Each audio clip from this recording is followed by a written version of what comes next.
A esta hora, el encuentro que esperabas. Encuentro con la ciencia con Modesto Montoya.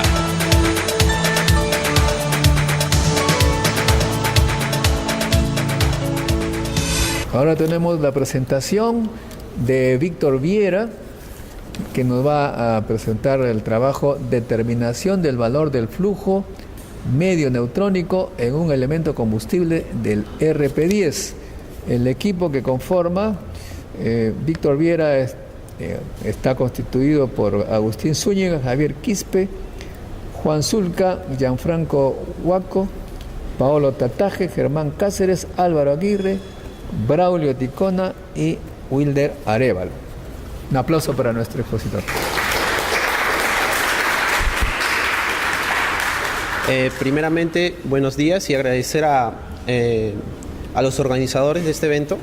Es un grato placer poder exponerles este tema. La exposición que voy a presentar es prácticamente una parte de lo que es mi tesis de licenciatura: determinación del valor del flujo medio neutrónico en un elemento combustible del RP10.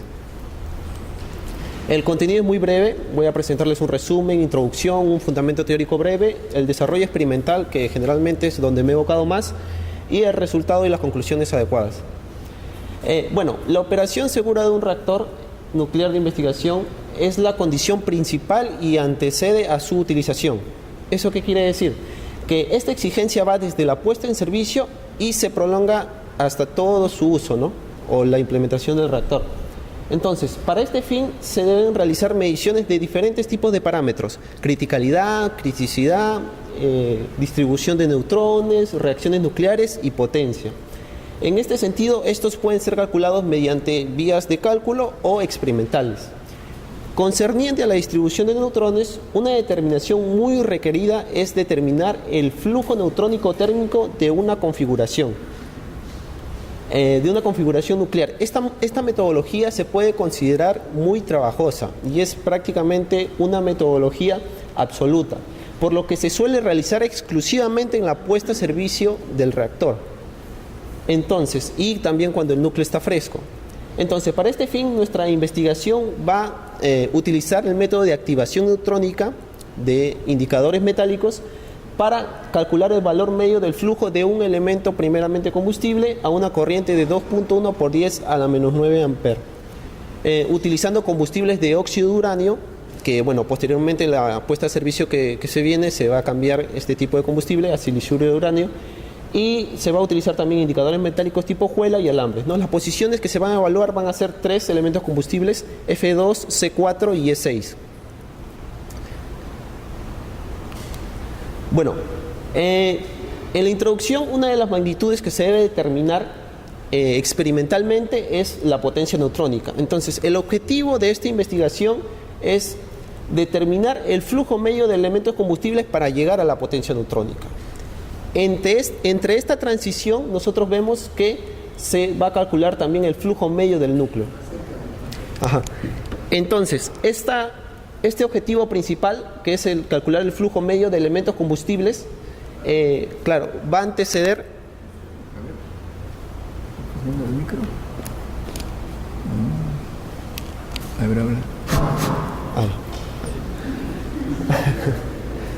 Va a anteceder entonces este objetivo para hallar la potencia, ¿no? Este sería el objetivo principal de esta investigación. ¿Cuáles vendrían a ser los problemas? ¿Esta metodología es confiable? ¿Es menos trabajoso utilizar esta metodología para determinar la potencia? Entonces, la puesta en servicio se ha programado de acá a un tiempo en plazos ya establecidos, ¿no? En fundamento teórico, brevemente voy a mencionarles qué tipo de reacciones nucleares hemos utilizado o se van a utilizar. En este caso, nosotros vamos a utilizar lo que es absorción neutrónica, ¿no? Y para tener en consideración la captura neutrónica. Este es, digamos, una imagen donde representa cuando un neutrón es capturado por el núcleo, ¿no? Y se genera un núcleo inestable que prácticamente después va a ser expulsión de un rayo gamma y va a generar un núcleo estable. En este caso, el indicador que vamos a utilizar es el oro. La reacción de activación neutrónica es la base fundamental de nuestra investigación. viene prácticamente de una reacción neutrón-gamma, y la actividad presente después de este elemento activado vendría a ser de esta manera, ¿no? Según esta ecuación, donde está involucrada la sección eficaz del elemento, el flujo de neutrones que van a incidir en el indicador y el tiempo de irradiación. Prácticamente vemos una gráfica de crecimiento y desintegración de la actividad de saturación de la hojuela, y vemos que al activar la hojuela, al irradiarla, va a tener este parámetro de acá, que es un parámetro de crecimiento, que va a llegar a un punto de saturación. Este solamente es una gráfica de una fracción de la actividad de saturación de la hojuela respecto al tiempo en número de periodos. El método utilizado es el método Westcott, ¿no? Para el cálculo de flujo de neutrones. Es necesario tener dos parámetros iniciales que vendrían a ser la actividad de saturación de las hojuelas o de los indicadores metálicos de oro. En este caso va a ser la actividad de saturación sin cubierta, no vamos a cubrir esta hojuela de oro, y una actividad de saturación cuando esté cubierta con un cobertor de cadmio.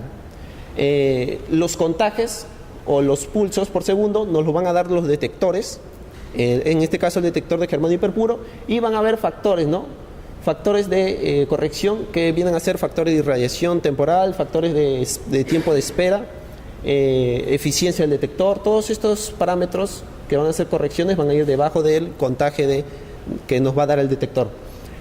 Gracias a estas dos actividades vamos a tener dos parámetros que sirven para el método de Westcott, que es la razón de cadmio y un parámetro que hemos tomado como importancia para determinar la característica de cada elemento combustible, que es la actividad térmica, ¿no? Entonces terminamos que la fórmula para el flujo neutrónico queda de esta manera expresada, donde relaciona a la temperatura del neutrón con una temperatura inicial que depende cuando el neutrón alcanza el equilibrio térmico, que es el T sub 0, relaciona el índice espectral Westcott, que justamente está involucrado la razón de cadmio en el índice espectral Westcott, y el flujo neutrónico Westcott, que relaciona a la actividad de saturación de la hojuela sin cobertor de cadmio. Por eso estos parámetros son muy importantes para el cálculo de flujo térmico. Entonces, en el desarrollo experimental vemos la configuración del núcleo 47, vemos las posiciones de las cajas de irradiación que están en color rojo, el tubo neumático, y vemos las barras de control fino. Nosotros vamos a utilizar solamente tres posiciones, es decir, tres posiciones de elementos combustibles: la posición F2, la posición C4 y la posición E6, ¿no? Que están más o menos alejadas un elemento combustible de la caja de irradiación central, E4. Los instrumentos y los materiales que vamos a utilizar son los indicadores metálicos tipo alambre, que son de cobre, los indicadores de tipo hojuela, que son indicadores o hojuelas de oro, los cobertores de cadmio, que van a ir en medio, en la posición central de una espada, conjuntamente con el alambre, que van a ser introducidas en cada elemento combustible para proceder a activarse. Es necesario también tener un dosímetro portátil para medir la actividad de las hojuelas al retirarlas del reactor nuclear, ya que debemos tener muy presente la protección radiológica, ¿no? Y algunos radioisótopos de calibración para los detectores.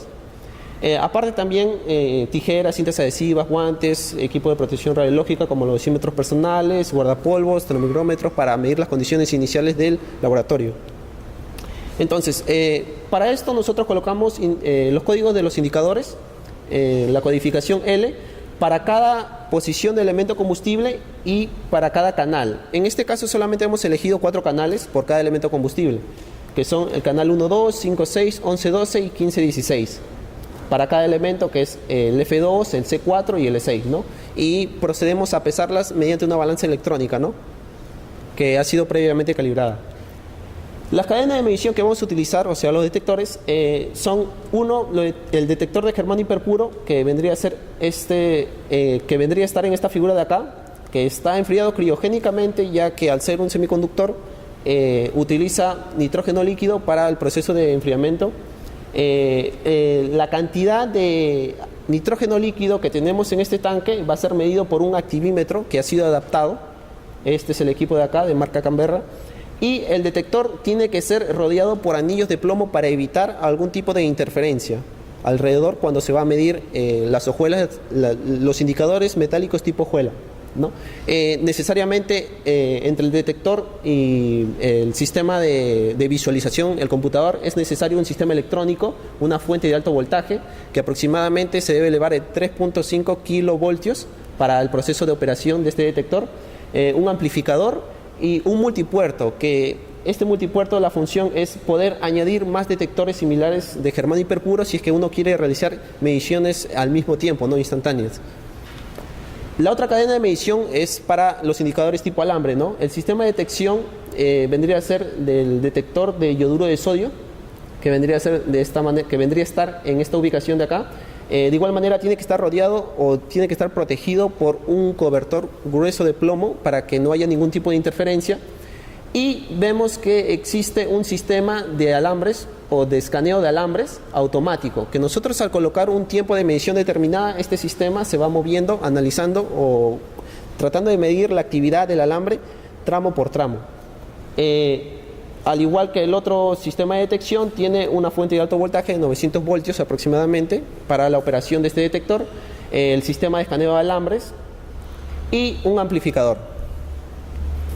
La preparación y realización de los monitores es prácticamente desde el inicio la preparación, el pesaje de los indicadores tipo hojuelas, ¿no? En una balanza electrónica y su codificación. Esto suele ser una tarea un poco ardua, ¿por qué? Porque al ser los indicadores del tamaño prácticamente de un grano de lenteja y ser bien finos, es necesario tener mucha paciencia y al realizar las mediciones es necesario ver la repetibilidad y el error que va a haber entre un pesaje y otro. Los indicadores se pesan y luego se colocan en la posición media de la espada que se va a introducir en el elemento combustible, conjuntamente con el alambre, ¿no? De un tamaño aproximado de 65.5 centímetros. Ahora, se introducen en los canales que ya les dije, 1.2, 5.6, 11.12 y 15.16. Tomando como referencia este punto de acá en el eje axial y yendo para abajo, canal 1.2, 5.6, ahí pueden contar entre 1.2, entre 5.6 y 11.12 y 15.16. Se introducen en los elementos combustibles, ¿no? F2, E6 y C4. El cuarto paso es calibrar el detector de germanio hiperpuro mediante un radioisótopo de calibración. En este caso se puede utilizar el europio o el cobalto 60. Y al final realizar el contaje de hojuelas y el contaje de alambre con los detectores correspondientes, ¿no?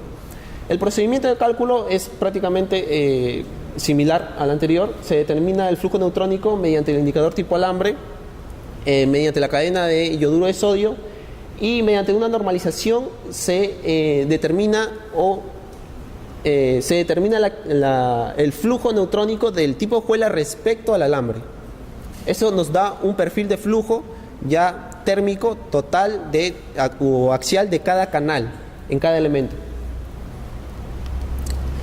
Los resultados están acá, los flujos térmicos para las hojuelas del código indicado, las masas en miligramos, el tiempo de irradiación, el tiempo final de radiación. Hay que tomar todas esas consideraciones y las cuentas por segundo de cada hojuela al sacarlas del núcleo de reactor, ¿no? Hay que tener muy importante esto de acá, porque va a ser, digamos, las cuentas que nosotros vamos a estar suministrando al adquirir estos indicadores que ya están siendo activados. Vemos que la parte más alta son los indicadores que no están cubiertos por cadmio, ya que se activan con neutrones térmicos. Y los parámetros experimentales que le mencioné al principio, actividad saturada cuando está cubierto con cadmio, la razón de cadmio y la actividad térmica son muy importantes. El perfil de flujos térmicos obtenidos por el sistema de yoduro de sodio vendría a ser de esta manera. Tiene esta curva característica con dos extremos característicos que vienen a ser por la reflexión de neutrones en prácticamente 2 centímetros a cada lado del alambre. Entonces, con la normalización ya se puede obtener el flujo medio, y sacando un promedio se puede obtener el flujo medio de los canales F2, C4 y E6, ¿no? Que vendrían a ser estos valores de acá. Ahora, son dos valores, el C4, 5, 6 y el E6, 15, 16, valores atípicos, ya que no se relacionan con la media de los flujos de todos los canales medidos, ¿no? De los flujos medios de todos los canales medidos. Entonces los consideramos como valores atípicos y no los tomamos en consideración. Entonces, las conclusiones serían breves, ¿no? Los indicadores utilizados en la metodología fueron ampliamente validados debido a que su uso garantiza su repetibilidad. Hemos repetido esta experiencia prácticamente varias veces para determinar este resultado final. El modelo experimental fue el modelo de Westcott para determinar el flujo neutrónico y solamente se utilizó a una potencia o a una corriente de operación de 2.1 por 10 a la menos 9 amperes. Los resultados fueron destacables ya que siguieron el mismo tratamiento metodológico y se obtuvieron valores atípicos en los flujos medios que yo acabo de indicar anteriormente. Se pudo determinar que el flujo medio máximo es en E6, lo que involucra una mayor población neutrónica térmica en este elemento combustible, en el E6. Mediante los resultados obtenidos correlacionados, se puede correlacionar con el software Serpent, que espera reducir el tiempo para esta metodología y para determinar cálculo de flujos y reducir su tiempo también de cálculo, ¿no? Factores pico y potencia neutrónica. Bueno, eso sería todo. Gracias.